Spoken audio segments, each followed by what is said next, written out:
నడుస్తుంది కదా, లక్షలు కాదు కోట్ల మంది పోతురు, గంగల మునిగి పుణ్యతానాలు చేస్తురు.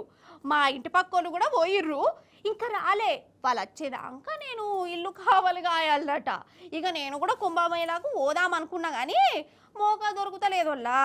కానీ పోతా, సోమవారమో మంగళవారమో ఏ తారీఖు వస్తుందో చూసుకొని పోయి మళ్ళీ శనివారం నాడు 600 అయినా రావాలి. ఇక నేను ఆడికి పోయినాక ఆడికెళ్ళి అక్కడ ముచ్చట్టు కూడా చెప్తా అనుకోర్రి. మరి ఎన్నడు కుదురుతుందో ఏమో, అంతా శివలీల. సరే నా ముచ్చట పక్కకు పెడదాం కానీ ఆ కుంభమేళాల ఇప్పుడు ఏమవుతుందో ఓ మలక చూద్దాం రారి. ఇంతకు మోనాలిసా ఉన్నదా ఏమో పట్టుర్రి. అగో హరహర మహాదేవ శంభో శంకర.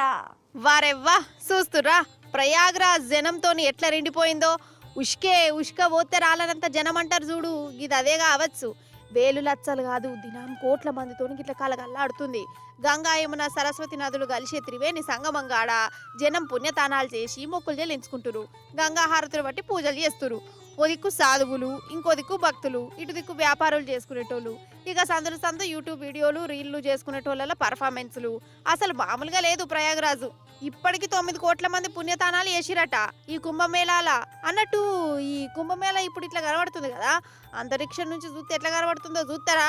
అవుగో మొగల మీద ఉన్న మన ఉపగ్రహాలు ఈ కుంభమేళాల ఫోటోలు తీసి సైన్స్ వాళ్ళకు పంపినాయి. అరే వా, మొగుల మీదకి వెళ్ళి కూడా మన భారతదేశ పట్టం లెక్క కనబడుతుంది కదా.